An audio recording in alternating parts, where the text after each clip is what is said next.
सबसे पहली यूनिट है बाल विकास। बट जैसा कि आपको पता होगा कि बाल विकास शाखा किसकी है? मनोविज्ञान की। इसलिए बाल विकास का अध्ययन करने से पहले हमें मनोविज्ञान की चर्चा करना जरूरी है। तो पहले देखते हैं हम मनोविज्ञान। मनोविज्ञान की चर्चा सबसे पहले हम करेंगे। मनोविज्ञान का अर्थ क्या होता है, ये सारी चीज़ें हम बाद में जानेंगे। पहले थोड़ा सा हम मनोविज्ञान के अतीत की बात करेंगे और मनोविज्ञान के इतिहास की बात करेंगे। अतीत और इतिहास। अतीत की मैं बात करूं तो अतीत के अंतर्गत संपूर्णता का प्रदर्शन होता है। ठीक है, अतीत क्या होता है? संपूर्ण को क्या कहेंगे हम? अतीत। जबकि इतिहास उस संपूर्ण का एक टुकड़ा होता है। ठीक है, अतीत के अंतर्गत संपूर्ण आ जाता है, जबकि इतिहास तो इसका क्या होता है? एक टुकड़ा होता है। अतीत में घटित घटनाओं पर हम नियंत्रण नहीं कर सकते, जबकि इतिहास की घटनाओं पर नियंत्रण किया जा सकता है।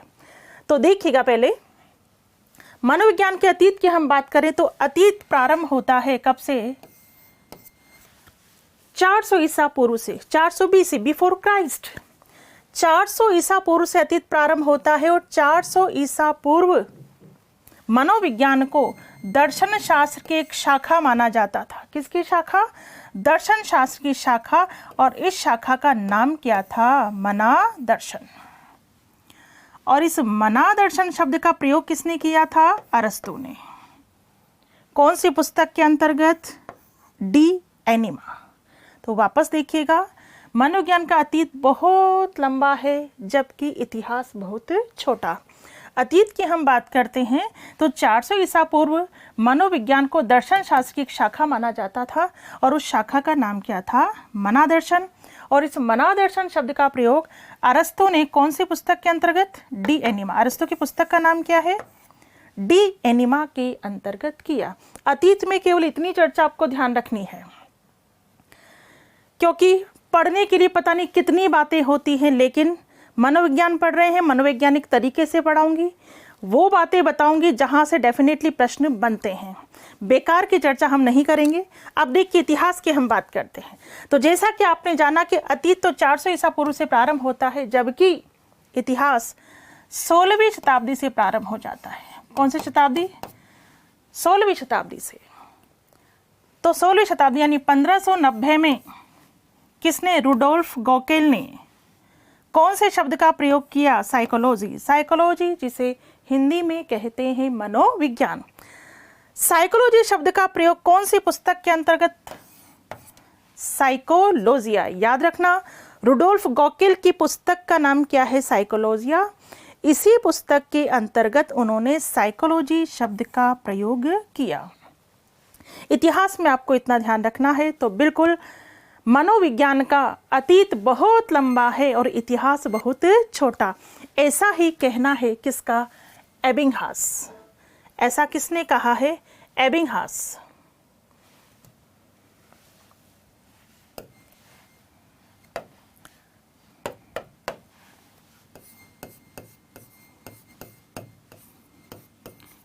एबिंगहास ने कहा कि मनोविज्ञान का अतीत बहुत लंबा है।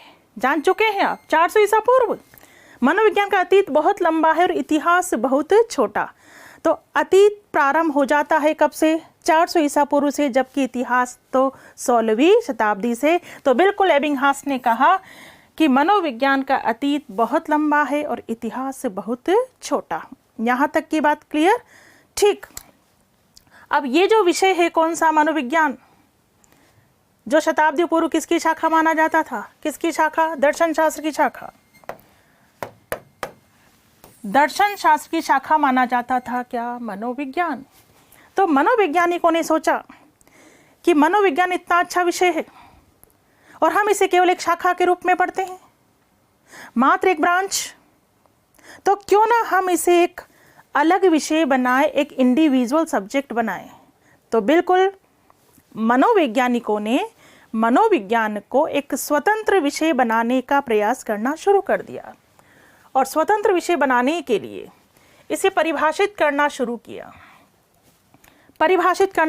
और सबसे पहली परिभाषा क्या दी गई कि मनोविज्ञान आत्मा का विज्ञान है।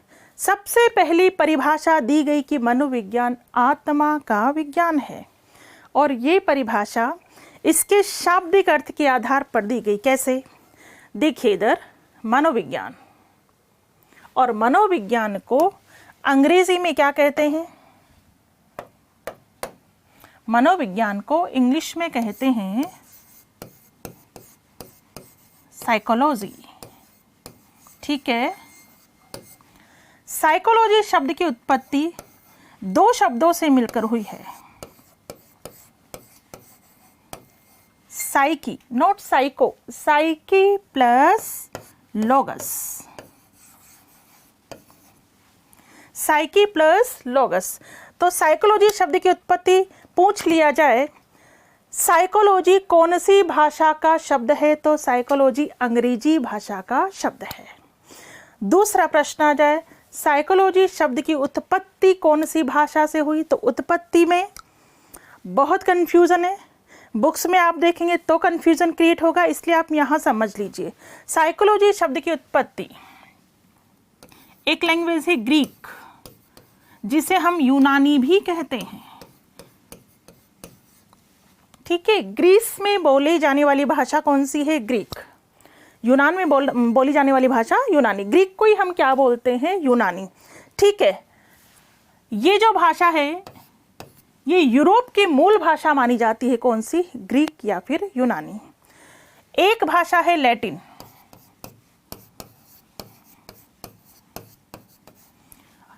और ये भाषा रोम साम्राज्य के लेटेंसा प्रांत में बोली जाने वाली भाषा को क्या बोलते हैं? लैटिन भाषा। तो प्रश्न आ जाए, साइकोलॉजी शब्द की उत्पत्ति, तो बिल्कुल इसका ओरिजिन कहाँ से हुआ है? ग्रीक से। लेकिन जो लैटिन भाषा है वो बिल्कुल एडमिनिस्ट्रेटिव की भाषा मानी जाती है। कौन सी? लैटिन भाषा। तो कहने का मतलब ये, जब आपके सामने प्रश्न आ जाए साइकोलॉजी शब्द की उत्पत्ति कौन सी भाषा से हुई, ग्रीक और लैटिन दोनों नहीं आएंगे, एक ही ऑप्शन में आएगा। इससे पहले 3 बार प्रश्न पूछा जा चुका है।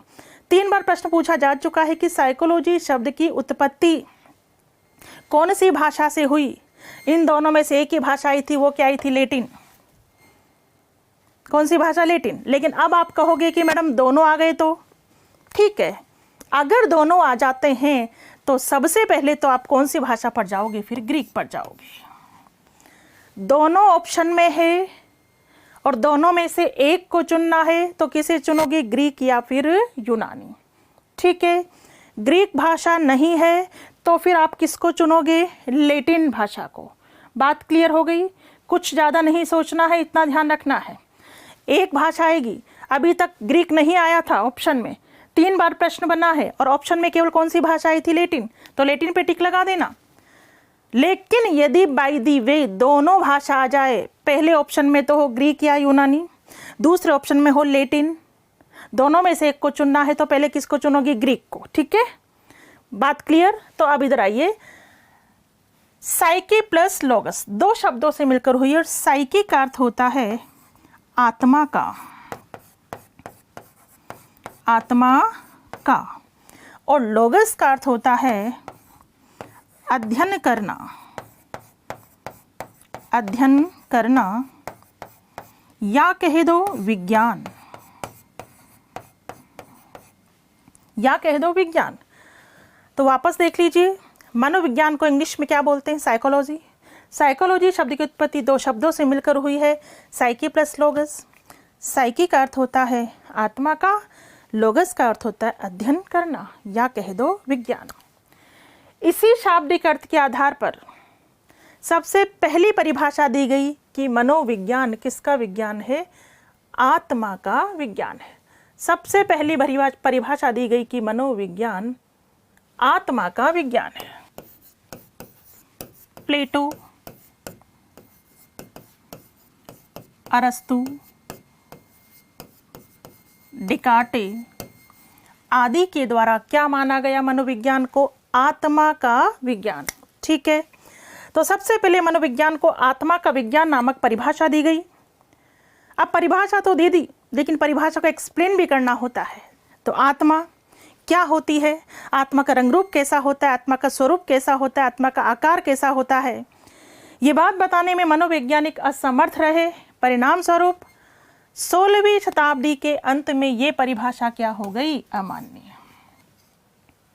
16वीं शताब्दी के अंत में, कौन सी शताब्दी के अंत में, 16वीं शताब्दी के अंत में ये परिभाषा क्या हो गई, अमान्य।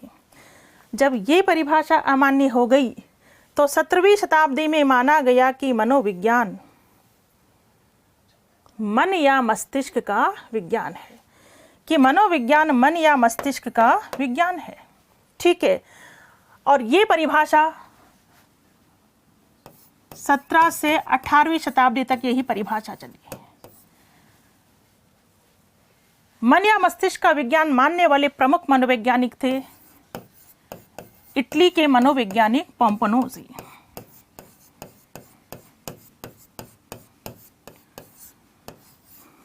इटली के मनोवैज्ञानिक पोम्पनोजी ने माना कि मनोविज्ञान मन या मस्तिष्क का विज्ञान है, लेकिन यहां भी मनोवैज्ञानिक इस परिभाषा की स्पष्ट व्याख्या नहीं कर सके। परिणाम स्वरूप ये परिभाषा भी क्या हो गई, अमान्य। जब ये परिभाषा अमान्य हो गई तो फिर 19वीं शताब्दी में, कौन सी शताब्दी में, 19वीं शताब्दी में माना गया कि मनोविज्ञान किसका विज्ञान है। कौन सी शताब्दी में माना गया, 19वीं शताब्दी में।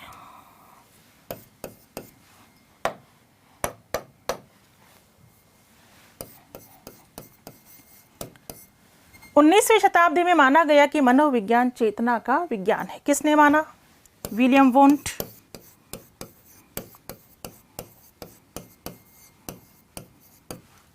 विलियम जेम्स,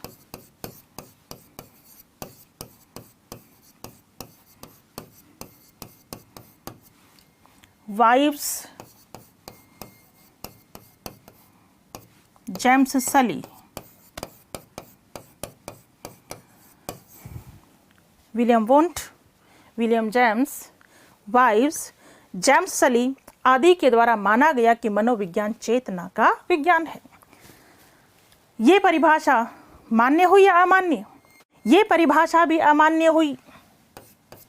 क्यों? क्योंकि केवल चेतन अवस्था नहीं होती है, 3 अवस्थाएं होती हैं, चेतन, अचेतन, अर्धचेतन। चेतन, अचेतन, अर्धचेतन पता होना चाहिए आपको। ये तीनों अवस्थाएं किसने बताई थी? सिगमंड फ्रायड ने। इनकी डिटेल चर्चा बिल्कुल हम आगे करेंगे। सिंपली सुन लीजिए, चेतन बिल्कुल छोटा सा भाग होता है, 1/10 भाग। अचेतन भंडार होता है, 9/10 भाग। और दोनों के बीच की अवस्था को क्या कहते हैं? अर्धचेतन। डिटेल चर्चा आगे के टॉपिक में आएगी, तो आप यहाँ आइए। मनोविज्ञान को क्या माना गया? चेतना का विज्ञान। अपूर्ण अर्थ होने के कारण ये परिभाषा भी क्या हो गई? अमान्य। चेतना का विज्ञान मानने वाले कौन? William Wundt. ये विलियम वुंट वही हैं जिन्होंने जर्मनी के लिप्जिग स्थान पर, कौन से स्थान पर? लिप्जिग स्थान पर 1879 में प्रथम मनोवैज्ञानिक प्रयोगशाला स्थापित की।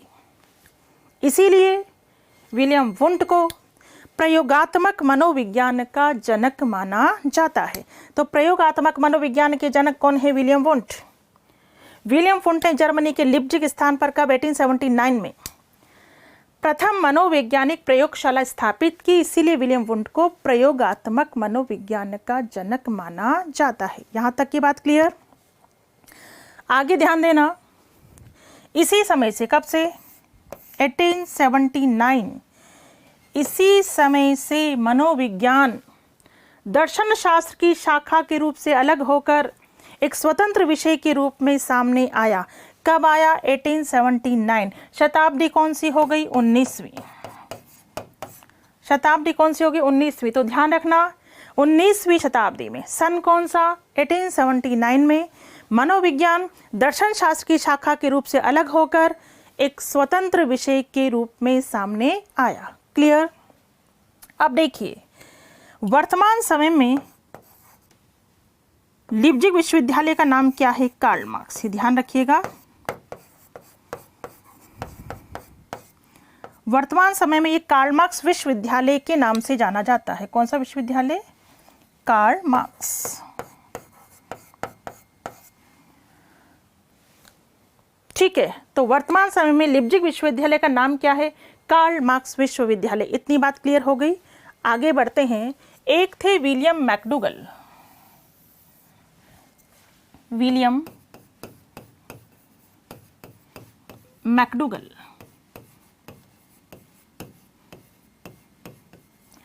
और ये विलियम मैकडूगल इस परिभाषा के बिल्कुल खिलाफ थे। विलियम मैकडूगल ने एक पुस्तक लिखी और उनकी पुस्तक का नाम था आउटलाइन साइकोलॉजी।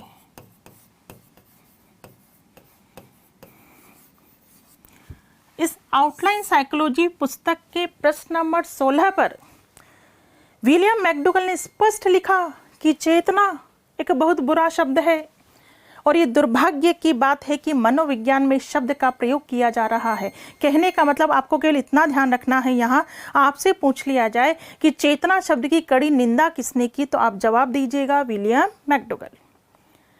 ठीक है, चेतना शब्द की कड़ी निंदा करने वाले कौन है? William McDougall.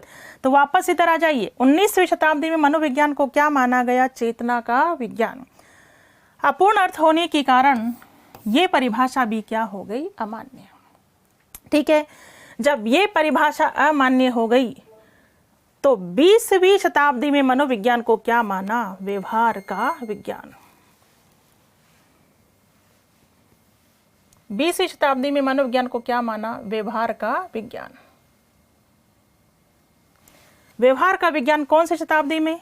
20वीं शताब्दी।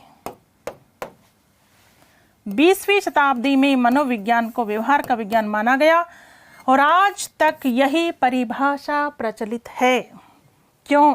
क्योंकि व्यवहार को देखा जा सकता है, व्यवहार का निरीक्षण किया जा सकता है, व्यवहार में परिवर्तन भी किया जा सकता है। इसलिए आज यही परिभाषा प्रचलित है कि मनोविज्ञान व्यवहार का विज्ञान है। व्यवहार का विज्ञान मानने वाले प्रमुख मनोवैज्ञानिक कौन है? वाटसन। व्यवहार का विज्ञान मानने वाले प्रमुख मनोवैज्ञानिक कौन हैं? वाटसन। वाटसन व्यवहारवाद के जनक भी कौन है? वाटसन। और ध्यान रखना, व्यवहारवादियों का ये मानना है या व्यवहारवादी वंशानुक्रम में कम विश्वास करते हैं और वातावरण में अधिक। इसीलिए वाटसन ने कहा कि तुम मुझे कोई भी बालक दे दो, मैं उसे वैसा बना सकता हूं जैसा मैं बनाना चाहता हूं। किसने कहा? वाटसन। तो व्यवहारवाद के जनक कौन है? वाटसन। तो व्यवहार का विज्ञान मानने वाले प्रमुख मनोवैज्ञानिक भी कौन है? वाटसन। इनके अलावा वुडवर्थ, स्किनर, मैकडूगल, थॉर्नडाइक आदि के द्वारा भी मनोविज्ञान को क्या माना गया? व्यवहार का विज्ञान। ठीक है, ये जो वुडवर्थ हैं, इन वुडवर्थ ने मनोविज्ञान की पूरी यात्रा का वर्णन अपनी एक परिभाषा में कर दिया। वुडवर्थ ने परिभाषा दी कि सर्वप्रथम मनोविज्ञान ने अपनी आत्मा का त्याग किया, फिर मन का त्याग किया, फिर चेतना का त्याग किया और आज मनोविज्ञान व्यवहार की विधि के स्वरूप को स्वीकार करता है। यह परिभाषा किसने दी? वुडवर्थ ने। स्किनर मौलिक व्यवहारवादी माने जाते हैं। स्किनर क्या माने जाते हैं? मौलिक व्यवहारवादी।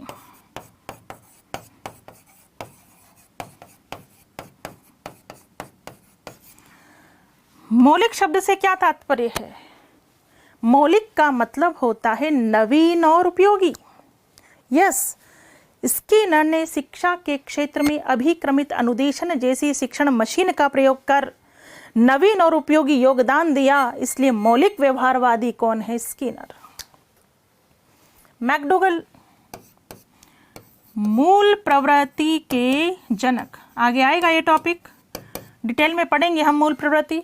अभी सिंपल जान लो, मूल प्रवृत्ति के जनक कौन है? मैकडूगल, जिन्होंने कितनी मूल प्रवृत्ति बताई? 14। ठीक है, तो मूल प्रवृत्ति के जनक कौन है? मैकडूगल। अब बात आती है थॉर्नडाइक की। थॉर्नडाइक शिक्षा मनोविज्ञान के जनक।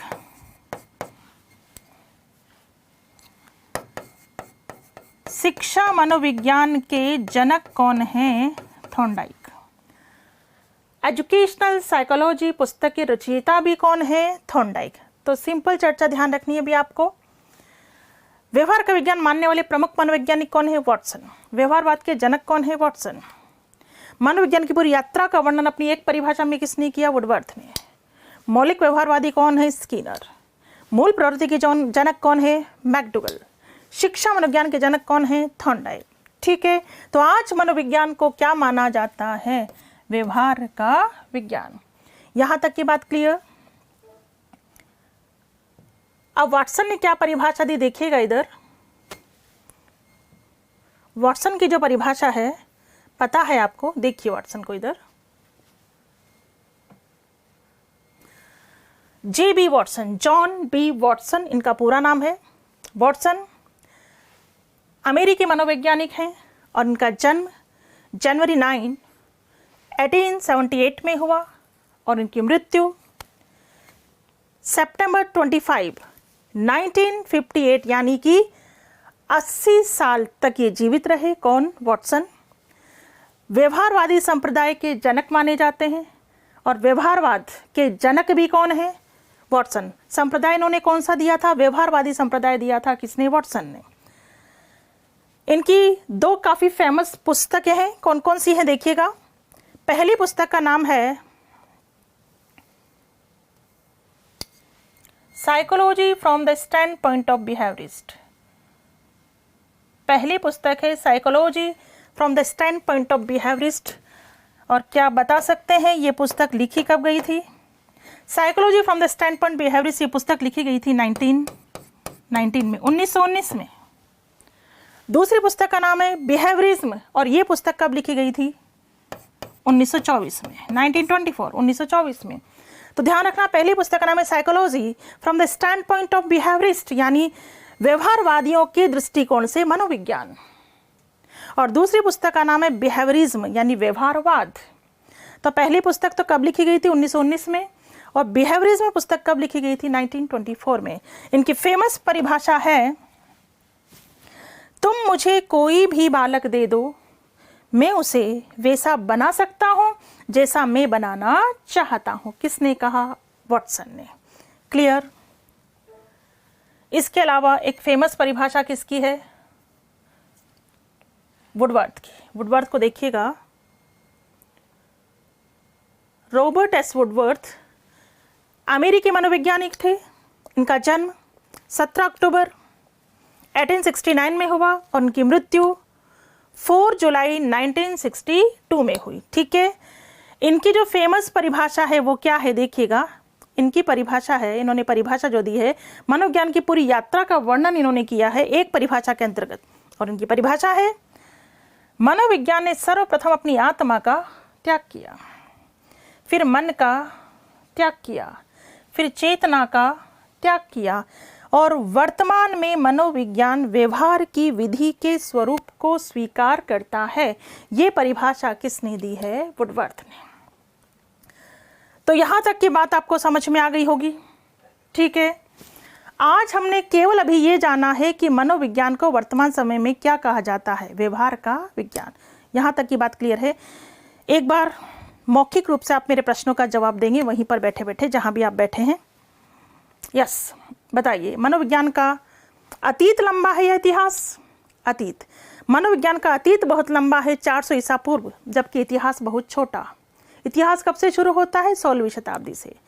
तो ये परिभाषा किसने दी कि मनोविज्ञान का अतीत बहुत लंबा है और इतिहास बहुत छोटा? किसने कहा? एबिंगहास ने। मनोविज्ञान को शताब्दी पूर्व किसकी शाखा माना जाता था? दर्शन शास्त्र। और दर्शन शास्त्र की शाखा का नाम क्या था? मना दर्शन। और इस मना दर्शन शब्द का प्रयोग किसने किया? अरस्तु ने। कौन सी पुस्तक में? De Anima. क्लियर।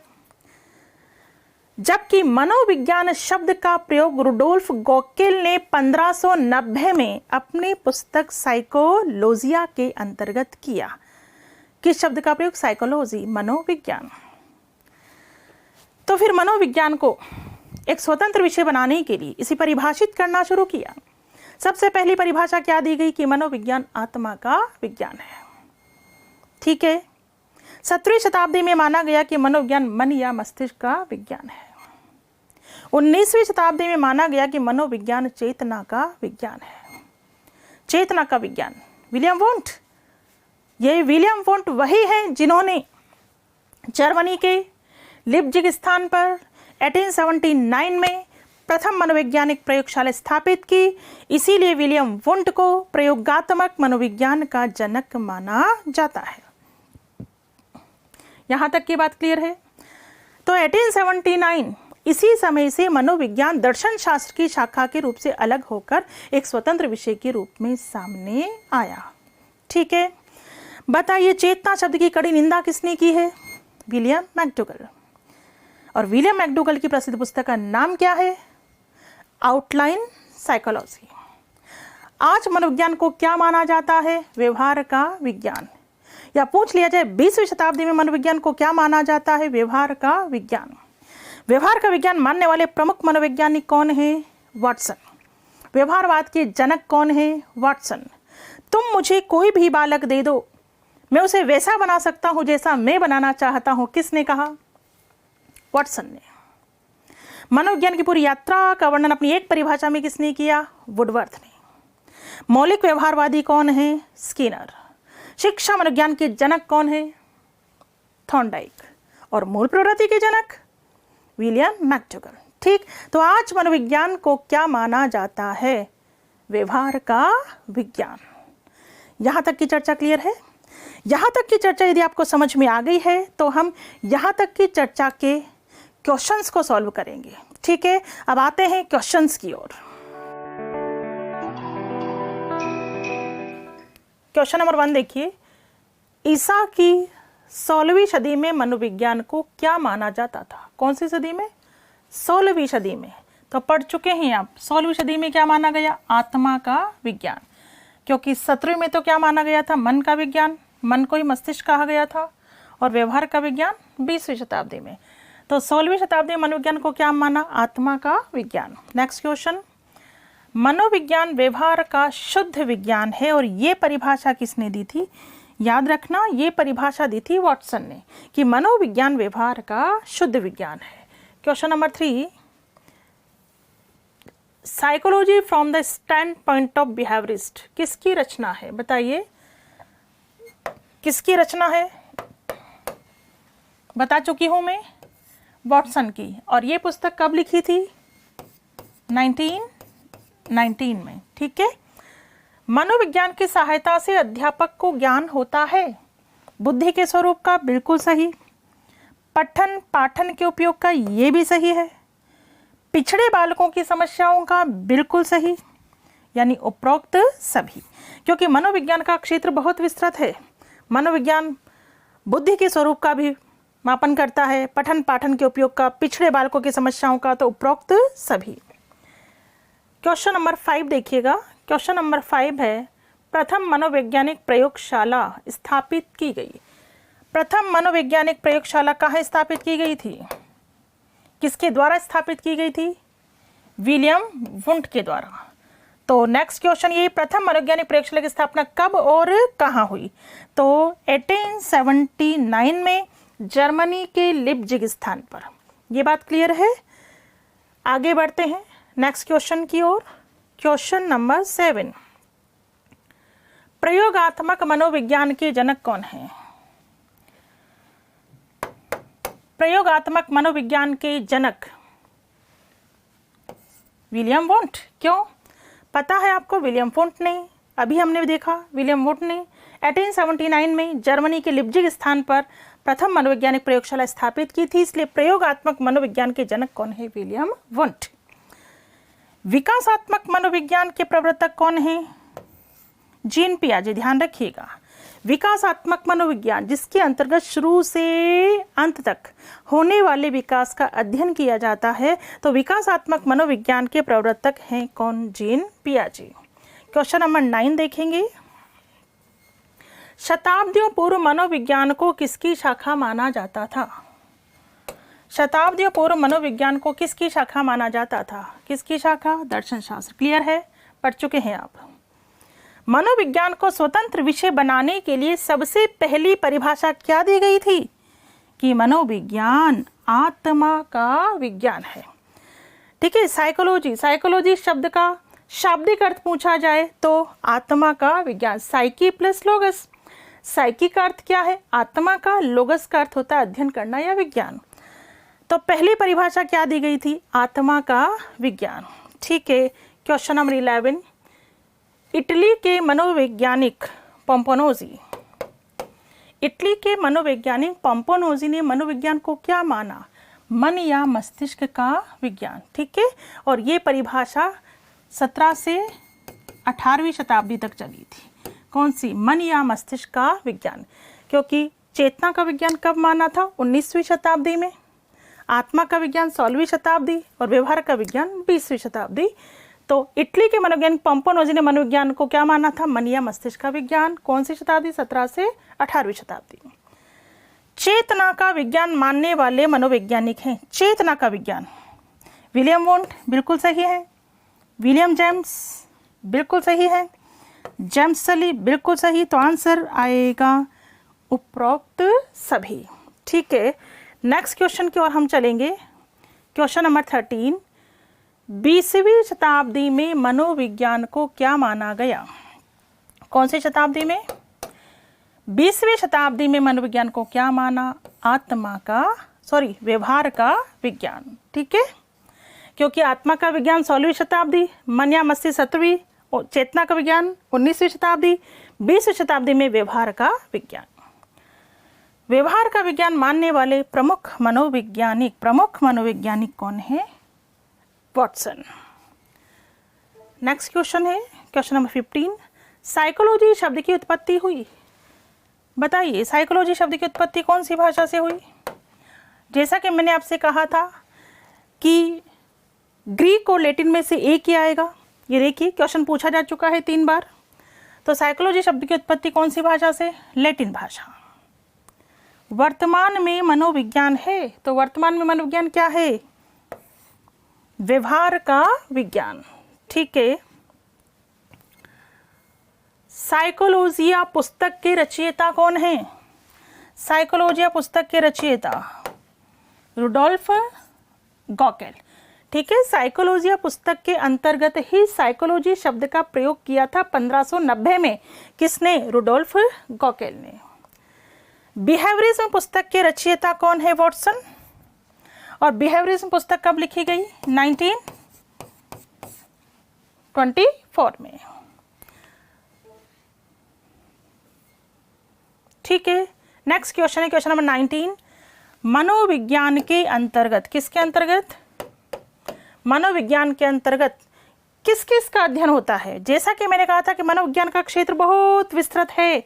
मनोविज्ञान में मानव का अध्ययन किया जाता है, जीव जंतुओं का अध्ययन किया जाता है, संसार के अन्य सभी प्राणियों का अध्ययन किया जाता है। बिल्कुल, आंसर आएगा उपरोक्त सभी।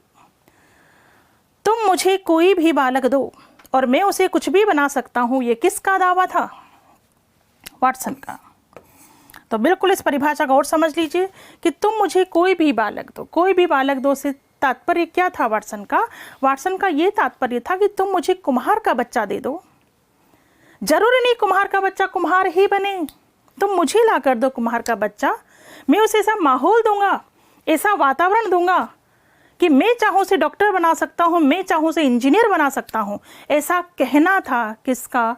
वाटसन का, कि तुम मुझे कोई भी बालक दे दो, मैं उसे वैसा बना सकता हूँ जैसा मैं बनाना चाहता हूँ। क्लियर? तो ये चर्चा हुई किसको लेकर? मनोविज्ञान को लेकर। और जैसा कि हमने सिलेबस में डिस्कस किया था, और अब आगे हमारा सिलेबस स्टार्ट होगा यूनिट नंबर 1 के साथ। और यूनिट नंबर 1 जिसका नाम क्या है? बाल विकास। ठीक है, तो आगे हम चर्चा करने वाले हैं कौन से टॉपिक की? बाल विकास। फेसबुक पर लाइक करें, यूट्यूब पर सब्सक्राइब करें और डाउनलोड करें VJ education app by doctor Vandana Jadaun और पाएं free demo classes, free model test papers और free motivational videos. For more information, call us on 9587 305 306.